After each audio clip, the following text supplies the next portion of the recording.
7 de febrero, que recién pasa, el presidente de la República, Luis Abinader, hizo lo que él llamó, y su equipo, una rendición de cuentas, una alocución de más de 3 horas, que en honor a la verdad yo nunca la había escuchado. Todo el mundo ha opinado, sobre todo los que están muy pendientes de todo lo que acontece a nivel nacional. Y entre ellos está una organización sin fines de lucro, aquí en la República Dominicana, desde mi punto de vista, le debe mucho, que se llama Participación Ciudadana. Participación Ciudadana opinó sobre el discurso, qué es el discurso, qué no es un discurso, y hubieron reacciones, incluyendo una reacción de una comunicadora, búsquela en las redes, que dijo que Participación Ciudadana le dio un boche al presidente.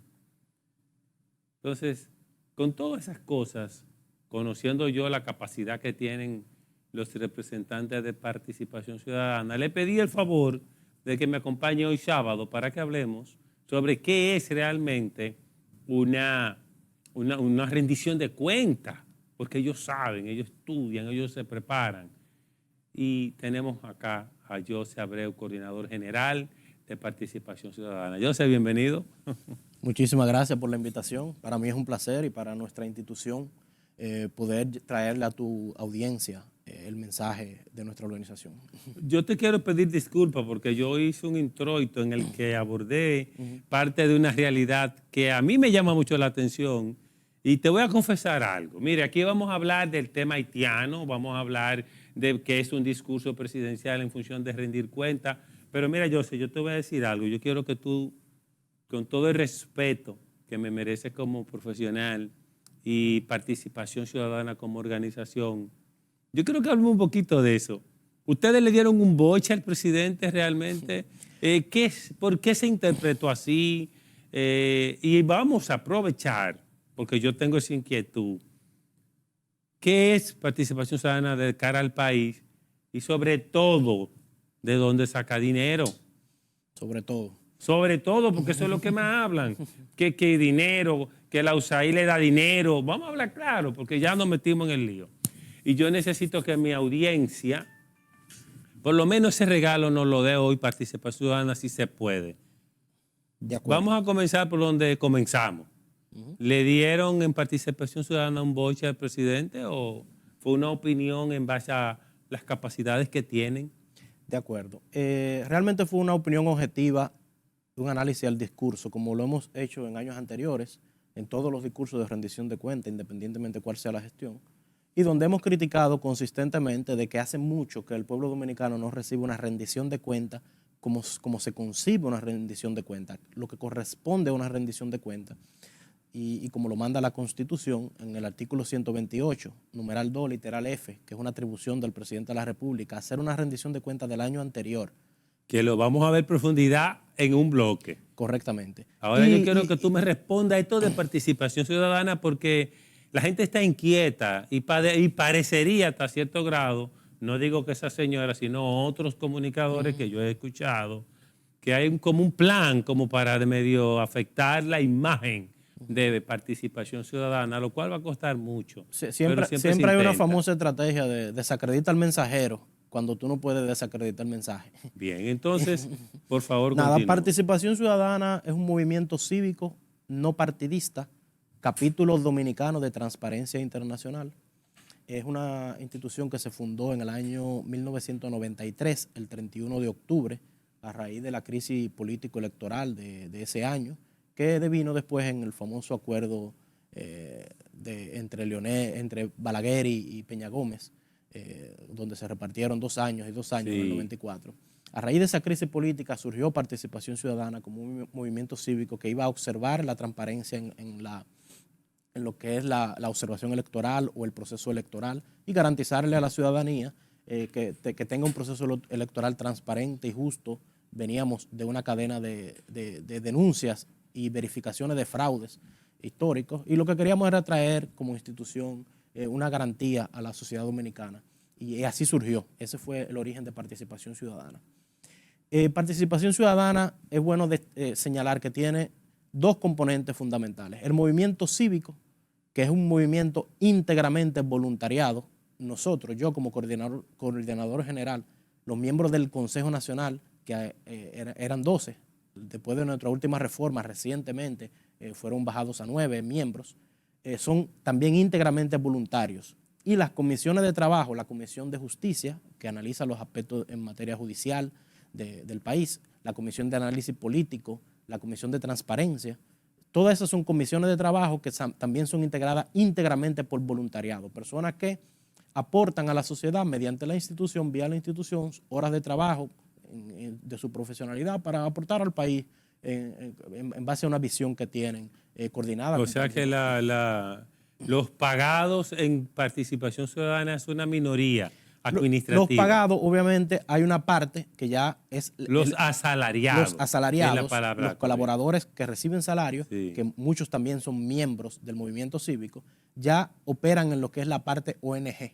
La parte ONG, obviamente, requiere un personal que tiene que dedicarse tiempo completo a trabajar con proyectos, a trabajar con la parte administrativa y requiere, obviamente, una remuneración. No es como uno como los voluntarios que sacamos de nuestro tiempo libre o parte de nuestro tiempo personal para dedicarlo a la institución. En el caso de los colaboradores, tienen que trabajar a tiempo completo y por lo tanto requieren de una remuneración. Ahora, ¿en qué ellos trabajan? Ellos no trabajan en el aspecto político, que es el movimiento cívico que hace los pronunciamientos que todos vemos, las ruedas de prensa, las notas de prensa de cara a los eventos políticos que ocurren en el país. La ONG y los colaboradores trabajan en lo que son los proyectos y estos proyectos son los que son financiados por organismos internacionales que pueden ser la USAID, que es un fondo... Entre lo que está la USAID. Entre lo que está pues la USAID. Ustedes sí reciben fondos de la USAID. La institución recibe fondos, administra fondos de la USAID para proyectos específicos, no se pueden destinar para más nada. O sea que no es que tienen una asignación presupuestaria de la USAID, sino que hay proyectos que ustedes le presentan en función de lo que ellos mismos quieren investigar. Sí, todos los organismos internacionales, principalmente de los grandes países como la Unión Europea, también trabajamos proyectos con la Unión Europea. Que nadie lo dice. Recientemente trabajamos un proyecto con Fondo Canadá, que es la Embajada de Canadá y el Reino de Canadá, o el país Canadá. Y hemos trabajado también con otras organizaciones internacionales que también reciben fondos internacionales también de la Unión Europea. Pero la idea es cómo se captan esos fondos. Esas instituciones internacionales tienen proyectos de investigación per se que ellos quieren tener resultados y cuentan y tienen, vamos a decir, la garantía de que Participación Ciudadana se lo puede ejecutar y le designan esos fondos para esos proyectos, o Participación Ciudadana le ofrece esos proyectos. No, los proyectos son convocatorias internacionales que hacen estos organismos de cara a intereses que tienen de desarrollar o apoyar a países principalmente en su desarrollo. Existen en todo el mundo, en África, en toda América Latina, donde se necesite, básicamente.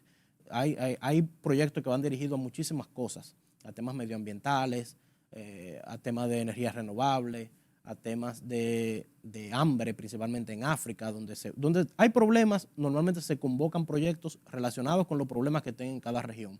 Y obviamente aplican esas convocatorias, que son seccionadas, las organizaciones que tengan las calidades, que tengan la experiencia en cada uno de los determinados temas. Nosotros no participamos en proyectos de medio ambiente porque no es nuestra especialidad.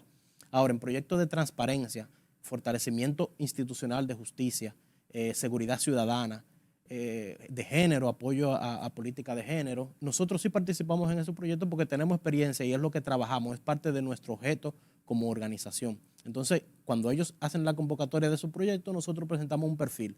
Mire, de acuerdo a sus intereses, como eso se alinea a nuestros objetivos también y a nuestra misión, nosotros presentamos este perfil para ayudarlo a ustedes a lograr ese objetivo. Un proyecto muy conocido que tiene una incidencia nacional fue la Casa Comunitaria de Justicia, que desarrollamos junto a la USAID y en colaboración con Finjus también.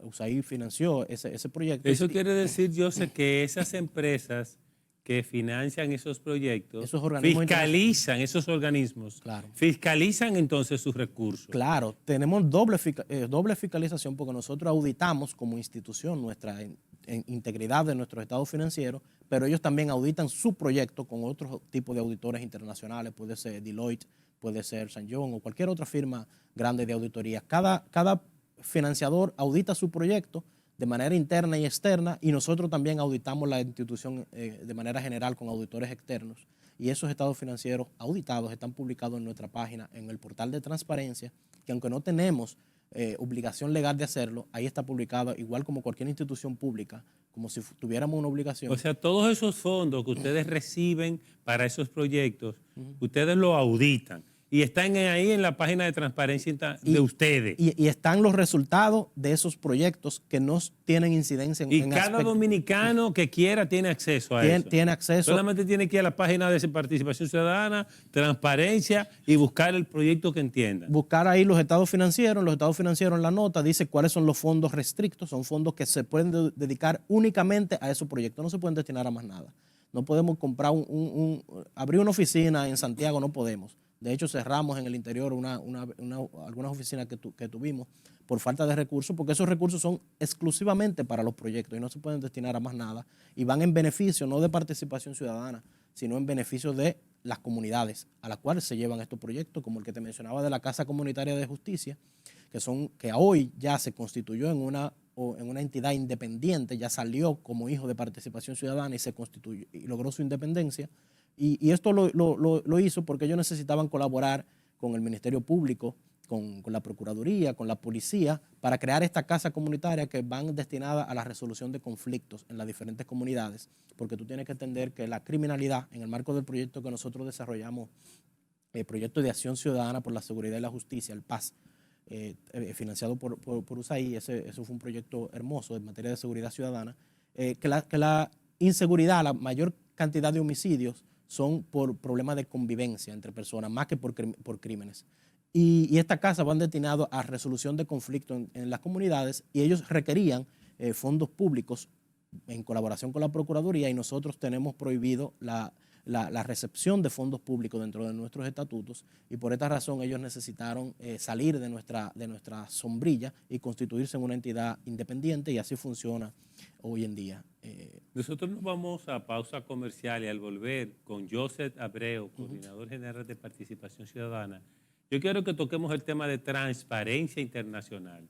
¿Cómo se vincula transparencia internacional? Señores, búsquelo en Google, no tiene que leer mucho, vaya a Google y búsquelo para que usted vea de qué estamos hablando con Participación Ciudadana, un organismo, una organización ONG en la República Dominicana, y el trabajo que han estado haciendo. Venimos en breve.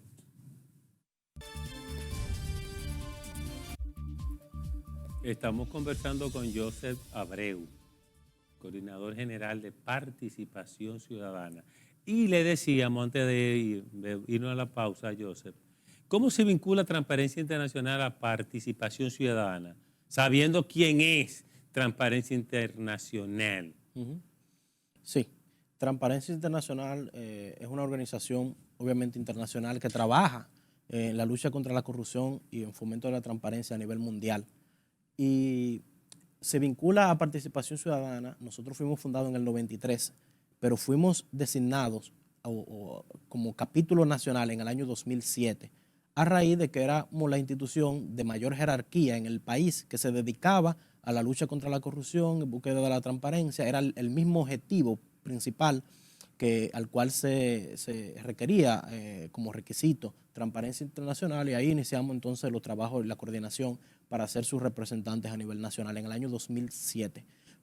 Y ellos nos dan obviamente un apoyo técnico principalmente, normalmente no incluye recursos económicos, ellos simplemente nos dan asistencia técnica de cómo manejar los casos, si necesitamos algún experto, nos ponen en contacto, con otros miembros de la región y del mundo en materia de transparencia internacional, nos invitan a capacitaciones en materia de proyectos, cosas así. Es asistencia técnica básicamente más que transferencia de fondos. Y nos han puesto a nivel mundial, en el nivel global de la evaluación de la corrupción. Correctamente. Y la falta de transparencia. Correctamente. Por ejemplo, nosotros somos el 123. ¿Qué significa eso para los dominicanos? Sí, el índice de percepción de la corrupción que publica Transparencia Internacional desde el año 2001 aproximadamente, lo que mide es la percepción de la corrupción que tiene la sociedad dominicana, los diferentes estamentos de la sociedad dominicana. Nosotros publicamos recientemente el índice y hablamos de que para el año 2022 República Dominicana aumentó 2 puntos de sobre 100, obtuvo una puntuación de 32 sobre 100. Venía de una puntuación de 30 sobre 100 en el año 2021 y de 28 sobre 100 en el año 2020, que veníamos en franco deterioro y comenzamos a recuperar esa percepción de la corrupción positiva, esa nota en la percepción de la corrupción. Subimos. Porque vamos subiendo. En la lista tú lo ves que subió. Evidentemente vamos recuperando a raíz de las decisiones. No estamos bien, pero estamos mejor. No estamos bien porque el promedio de América Latina es 43 sobre 100, o sea, y 32 sobre 100 no es bueno. Y si consideramos, por ejemplo, a Canadá o a Uruguay, que tienen 75 sobre 100, o consideramos a Estados Unidos, que tiene 69 sobre 100, o a Costa Rica, que tiene 59 sobre 100, entonces no estamos tan bien. Nosotros necesitamos mejorar, obviamente, y esa mejoría la vamos viendo en el tiempo, pero es importante señalar que este índice mide la percepción de la corrupción, no la corrupción en sí, porque la corrupción es un elemento más complicado. Y los avances que hemos venido... O sea, la opinión del pueblo, que se capta a través de los elementos de captación y que es un técnico. tema, y que es un tema de percepción. Puede que un año haya más corrupción, pero no se perciba y te saquemos buena nota. Y puede que en otro año sí haya mucha corrupción o haya poca corrupción, pero la gente entienda o tenga la percepción histórica de que somos un país altamente corrupto y le demos baja nota. Pero podemos decir que los valores que muestra Transparencia Internacional suelen corresponder en general a lo que el pueblo percibe. Sí, normalmente, porque es una encuesta que hace Transparencia Internacional, donde nos incluye a nosotros como capítulo dominicano, pero también contacta a organizaciones de periodistas, a periodistas independientes, contacta a organizaciones del empresariado, contacta a organizaciones de la academia, contacta a otras organizaciones de la sociedad civil y recoge un grupo de informaciones de cómo se percibe, qué ellos ven en materia de transparencia y corrupción en el país en el momento. Y lo que nos ayudó a mejorar en estos últimos años fue la decisión de esta nueva gestión de instaurar un ministerio público sin compromisos políticos, sin intereses políticos, y las acciones que ha venido haciendo este ministerio público, también las acciones de transparencia, la Cámara de Cuentas en materia de control interno, la Contraloría, las compras y contrataciones, todas esas decisiones son las que han permitido que aumentemos en la percepción que tiene la ciudadanía de cara a la transparencia y la corrupción. Y nosotros entendemos que vamos a mostrar avances al momento que tengamos esos casos que ya se han llevado, que se han judicializado, obtengan una sentencia firme y definitiva. Entonces yo creo que ahí nosotros vamos a mostrar un avance, porque la gente o la ciudadanía en general todavía tiene esa incertidumbre y esa duda de si eso realmente va a llevar a un término feliz y si esa gente realmente van a ser condenadas como corresponde de cara a la acusación que ha presentado y bien sustentado el Ministerio Público. Al momento que eso se consolide, yo entiendo que la sociedad dominicana va a percibir una mejor valoración de cara a la corrupción y a la transparencia. Hay un punto que yo no quiero perder hoy, Joseph, y es cómo debemos ver los dominicanos, esos miembros de participación ciudadana que hoy están en el gobierno. Eso no debería ser un problema, sin embargo, es parte de la crítica de muchos comunicadores. ¿Qué debemos nosotros entender? Mira, eso yo creo que está atado principalmente, y a veces lo relacionan con el gobierno del PRM, pero en el gobierno de Danilo Medina tuvimos Isidoro Santana, ministro de Economía, que es miembro y actual miembro del Consejo de Participación Ciudadana y fue también miembro histórico de Participación Ciudadana y coordinador. Tuvimos a Ramón Tejada Holguín en la DIAPE, que también fue coordinador de Participación Ciudadana y miembro mucho tiempo, a Antonio Isaconde, que fue fundador de Participación Ciudadana, también fue ministro de Energía y Minas en el gobierno anterior, y así en diferentes gobiernos hemos tenido diferentes personalidades. ¿Y por qué pasa esto? Ahora pasa con Carlos Pimentel en esta gestión, con el embajador de España, con el ministro de Relaciones Exteriores, también fueron coordinadores y miembros de participación destacados. ¿Qué es lo que se señala? Sí, obviamente la gente ve eso ahora, pero lo que te quería rescatar, que en todos los gobiernos siempre los partidos políticos, porque tú sabes que ante la sociedad tienen un descrédito en materia de transparencia, y la manera que ellos tienen de recuperar ese crédito es buscando dentro de donde existe esa percepción de transparencia, esa percepción de perfiles desvinculados de aspectos corruptos que normalmente traen los políticos, recatan esos perfiles para tratar de limpiar su imagen en materia política. Eso hacen los políticos. Y en este caso, el Ministerio de Relaciones Exteriores históricamente se ha venido vinculando a muchas botellas, Sí, a muchos temas. Compras y contrataciones, sí. Se ha venido vinculando también a muchos temas de... Entonces, quiso esta gestión, dentro de su compromiso y su voluntad que hizo con el pueblo dominicano de traer transparencia, tal vez identificó estos perfiles y lo trajo al gobierno y le hizo una oferta. Estas son decisiones personales de estas personas que a nosotros, mucha gente a veces nos vinculan y dicen, no, pero ahora Participación Ciudadana está en el gobierno. No, eso no debilita a nosotros, porque estas personas se retiran de nuestra organización, son capitales humanos activos de nuestros. ¿Se retiran hasta tanto estén en esa mientras función? Mientras estén en su función, a veces regresan, a veces sí. No regresan más, algunos no regresan nunca. Y yo creo que lo que hay que medir es su gestión. Medir, obviamente, su acción, porque tienen derecho como ciudadanos y como dominicanos. Y lo que nosotros valoramos es justamente eso. O sea, no es que un miembro de Participación Ciudadana o de cualquier índole vaya a la administración pública porque está en su pleno derecho, es cómo va y a qué va. Exacto. Y la gestión que hace. Eso es lo que nosotros debemos valorar como sociedad. Posiblemente ellos sea en parte porque de alguna manera hay quienes malintencionados no los vinculan a ustedes a la famosa Marcha Verde. ¿Hay algún vínculo con Marcha Verde para allá? No? Bueno, Marcha Verde fue un movimiento espontáneo de la sociedad dominicana donde participó mucha gente vinculada a movimientos civiles, a ONG. Pero no surgió en Participación Ciudadana. No surgió en Participación Ciudadana, yo creo que fue una expresión popular. Yo creo que unos comunicadores fueron que hicieron la primera convocatoria. Y eso, obviamente, estábamos en una sociedad que estaba viendo cómo la corrupción había captado. Luego eso se demostró en las acusaciones que se sometieron, como el caso Antipulpo o el caso Medusa. Se vio que realmente había un nivel de corrupción que estaba rampante, que había alcanzado las más altas esferas de la gestión anterior. Entonces la sociedad tenía esa sed de lucha contra la corrupción y a raíz del caso de Brecht eso se extendió y se transparentizó mucha información que obviamente de aquí no había manera de que saliera porque estaban todos los medios, la Procuraduría, los medios de comunicación estaban coactados por el Estado, pero desde fuera vino toda esa información vinculada a la corrupción y eso generó ese despertar de la ciudadanía y mucha gente se integró. Obviamente estamos hablando de un movimiento que buscaba transparencia y lucha contra la corrupción y es nuestro objetivo, claro. Por lo tanto tenemos que apoyarlo. Igual otras organizaciones políticas como el mismo PRM, la misma Fuerza del Pueblo en un momento hizo vinculación, aunque no estaba todavía seccionada, pero era una corriente que tenía su propia ¿Pero apoyaron Marcha Verde como Participación Ciudadana o miembros activos miembros de participación participaron, y como dentro de su derecho democrático? Claro, correctamente, porque es un derecho. No que Participación Ciudadana armó su propio bloque. De hecho, no participamos en la parte de la coordinación. Los coordinadores eran ahí coincidió el color y una serie de cosas. Sí, el color verde que venía de fuera ya no lo trajo Participación Ciudadana, vino de fuera. Yo sé otro tema importante que yo quiero abordar contigo, el tema haitiano. ¿Cuál es la posición de Participación Ciudadana con el tema haitiano? La migración haitiana irregular o ilegal, que es la que nos preocupa a todos los dominicanos por la incidencia que tiene aquí, pero tiene en todas partes del mundo, la migración ilegal genera un problema. Genera en Estados Unidos la migración ilegal de América Latina, principalmente de México y de los países que hacen frontera física, pero genera también en España la migración africana, en todas partes del mundo la migración genera situaciones.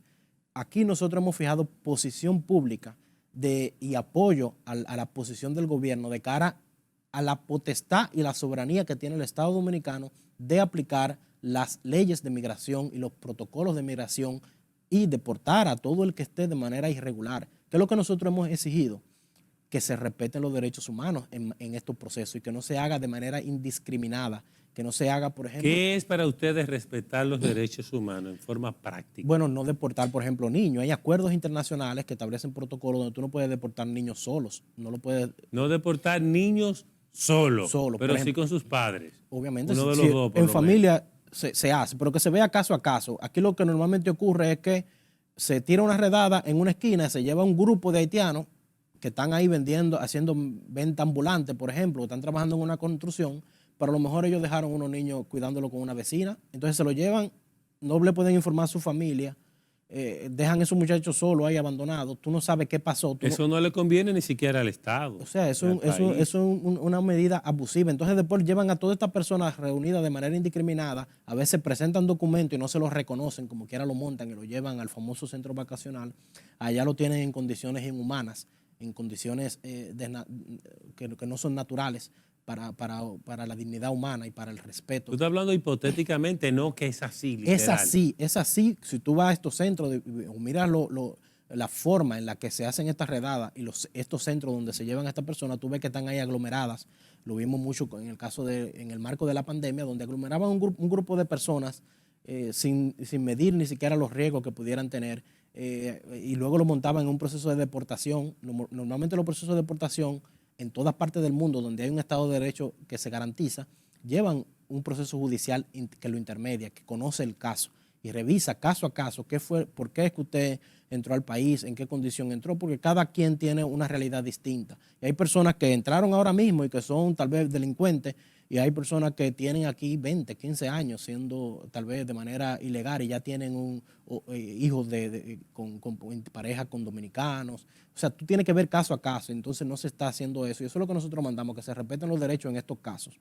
Y de cara a la crisis haitiana en general, también hemos apoyado la posición del Estado dominicano de que es la comunidad internacional que debe hacerse cargo, porque es la que tiene los recursos técnicos, económicos, tiene las capacidades, y ya nosotros económicamente no podemos hacer más de lo que hemos hecho. También apoyamos esa parte. Entonces, nosotros estamos de acuerdo con el sentir de la sociedad dominicana, simplemente que no estamos de acuerdo con que se respeten los derechos, porque tenemos una responsabilidad con la sociedad de respeto a los derechos. Y sobre todo, que la migración haitiana se trata de una manera muy irresponsable, porque el origen de la migración haitiana es la corrupción militar en la frontera y la corrupción diplomática de los cónsules que venden visas. Y hemos visto donde más de 175,000 visas de más a lo que estaba programado se vendieron en el año 2022, porque es vendida, hacen una venta de visas.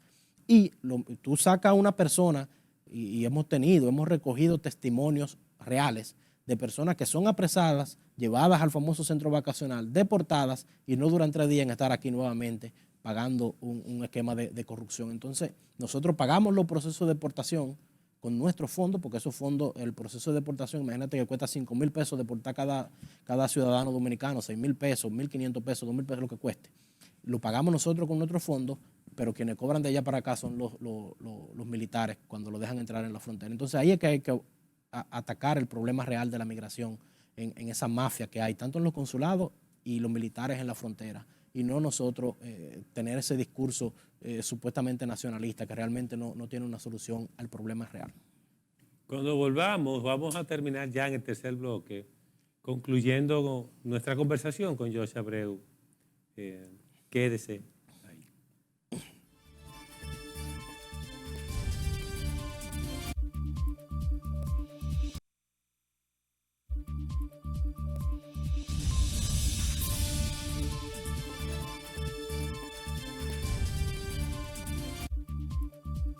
Terminando nuestra conversación con Joseph Abreu, de Participación Ciudadana, tengo una inquietud, Joseph, y es lo del nacionalismo.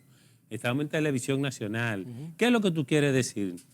El nacionalismo no, el ultranacionalismo o la derecha. El ultranacionalismo. El ultranacionalismo. Que rompe todos los elementos humanos. Que no mira, que trae un discurso, ese discurso nacionalista, radical y que a veces no respeta aspectos y realidades que afrontan, porque todos somos ciudadanos del mundo en algún sentido, y así como hay dominicanos, como hay extranjeros en República Dominicana, hay dominicanos que son extranjeros en otra patria, y a nosotros nos gustaría que por lo menos se les garantice sus derechos básicos. O sea, que ustedes no están de acuerdo con que se fusione la isla. Imposible. Que desde que ustedes hablan, lo primero que dicen, esos son de lo que la USAID le pagó para que fusionen la isla. Esos son falsos debates que se traen al discurso para contaminar, porque hay grupos que ese ha sido su discurso y es su manera de reivindicarse y de mantener su vigencia.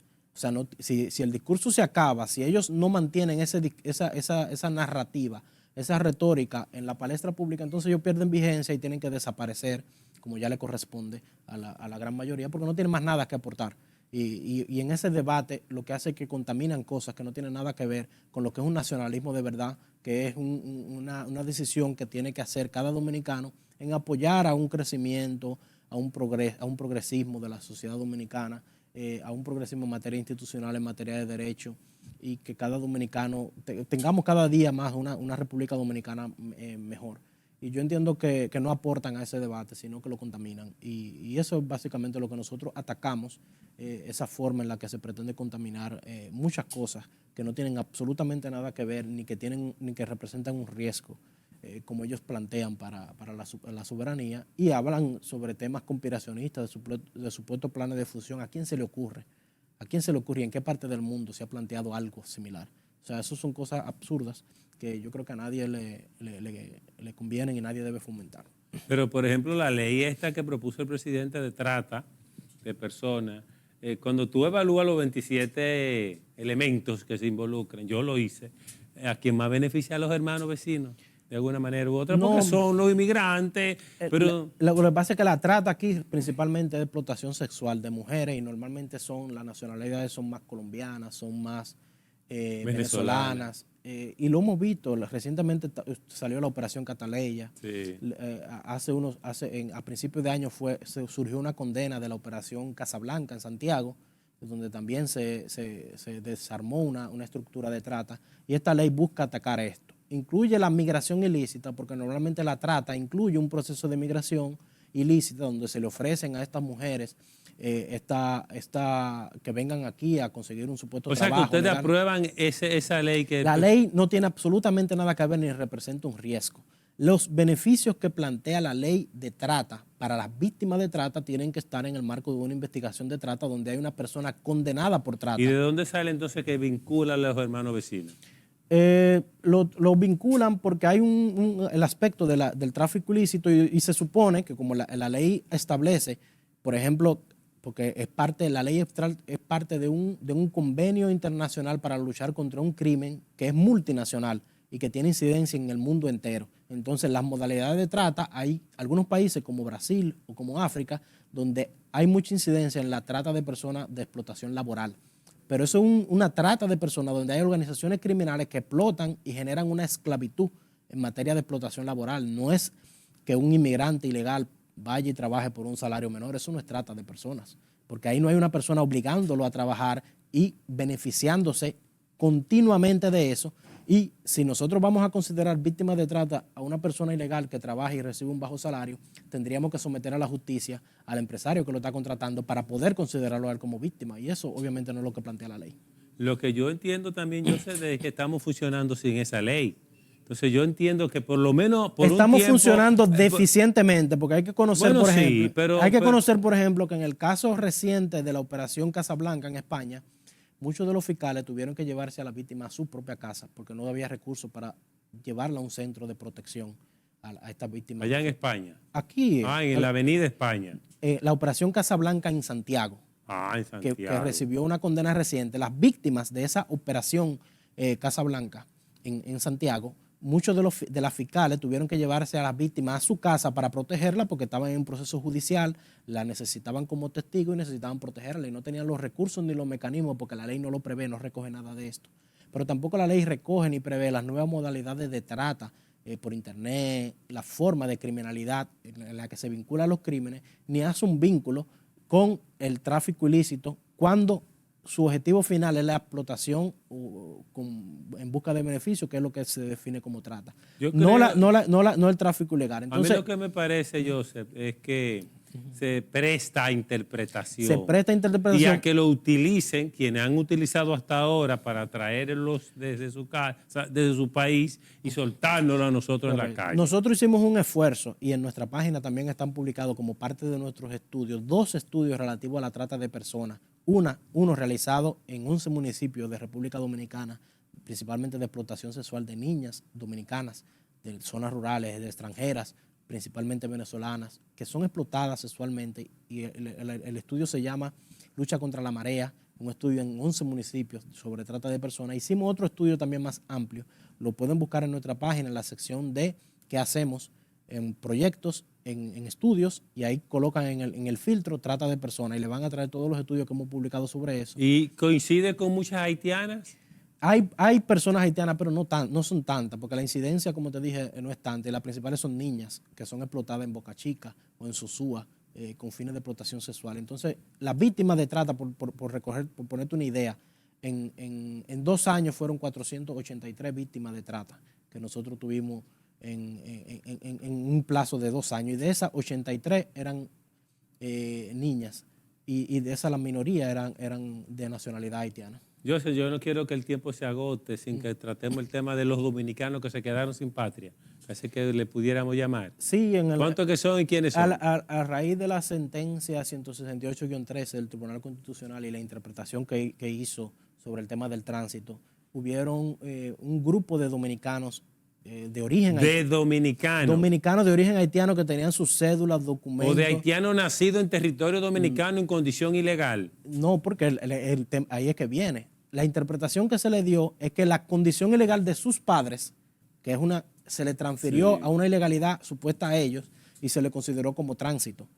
Esa condición pero eso es lo que dice la ley. No, la ley no. Eso fue una interpretación que hizo el Tribunal Constitucional de lo que es tránsito, porque el tránsito, tú no puedes definir tránsito de una persona que tenga 20 años viviendo aquí, que haya estudiado. Hoy sí se quedó ilegal. Pero donde quiera que tú vayas en el mundo entero, aunque tú tengas 10, 20 o 100 años, si usted no está legal, usted está en tránsito. Pero tú tenías una constitución que no establecía eso. Entonces tú no puedes hacer una interpretación retroactiva y a personas que ya tienen cuenta bancaria. Tenemos incluso hasta un senador, un ex senador de la República que quedó en esa condición. O sea, pero eso no lo legitima. No es que es parte de lo malo del proceso. No. Lo que pasa es que la irregularidad lo que pasa es que la Constitución no establecía eso anteriormente. Entonces, ¿cuál es la solución que ustedes entienden? No, a esas personas que ya tenían, esos son un pequeño grupo de personas que tenían ya. ¿Cuánto? Ahora mismo deben haber como 13,000 dominicanos que quedan de ese proceso, porque el proceso obviamente de regularización se fue avanzando. Actualmente quedan unos 13,000 dominicanos en esa condición, que eran dominicanos de origen haitiano, que tenían una cédula, que tenían ya cuenta bancaria, que tenían propiedades, que tenían... O sea, podrían demostrar, vamos a decir, residencia. Sí, perfectamente, lo pueden demostrar. Sin embargo, los recursos, el Ministerio de Migración y el Ministerio de Interior y Policía alega que se agotaron los recursos, pero estos son temas de garantía que deben dársele a estos ciudadanos que tienen sus derechos y que deben garantizárselos.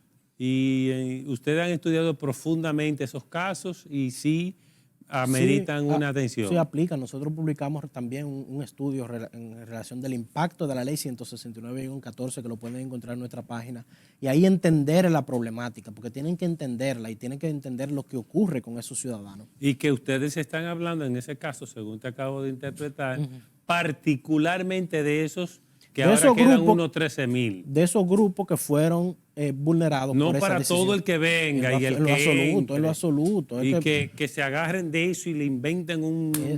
porque es que esa gente, esos hermanos no tienen ni siquiera cédula, Joseph. Bueno, los que entran. Los de allá, los que vienen. Sí, los que entran ilegalmente tienen el Departamento de Migración que aplicar la ley, hacer el proceso con el respeto a los derechos humanos y deportarlo. Eso es lo que tiene que hacer. Aplicar su política migratoria como la aplica Haití, como la aplica Estados Unidos, como la aplica quien sea. O sea que lo que dicen que ustedes son pro haitianos no es que son pro haitianos, ustedes son pro derechos humanos, de seres humanos que están en una condición vulnerable. Vulnerable, correctamente. Y que dentro de eso hay unos 13,000 hasta el momento, pudieran ser menos, que han ido filtrando, que quedaron de cuando se hizo la regulación, que no... Cuando hizo primero... se le quitó la nacionalidad que ya obtenía en el marco de la sentencia 169-13, se le quitó esa nacionalidad y luego iniciaron un grupo en un proceso de devolverle la nacionalidad que nunca debieron quitársela porque la interpretación que le dieron a esa constitución no fue correcta. Bien, bueno, es un tema bien complejo. Señores, nosotros queríamos hablar del presupuesto, de una serie de cosas que implica rendir cuenta, pero nos fuimos por participación ciudadana a propósito del boche y del tema haitiano, que todo el mundo opina, sin profundizar. Usted no haga lo mismo, profundice, estudie. Mire, participación ciudadana tiene un índice, una guía, donde están todos esos proyectos, la ley, el tema haitiano, Y ya usted vio lo de la trata de blancas, que yo no apruebo esa última ley, para que no me confundan, ¿eh? Yo entiendo que estamos funcionando sin ella y si se presta para confundirnos y para que alguien, como hay tantos mafiosos en este país que usan lo mínimo que encuentran para hacer dinero, entonces yo prefiero que nos quedemos como estamos. Volvemos el próximo sábado y agradecemos a José Abreu su participación. José.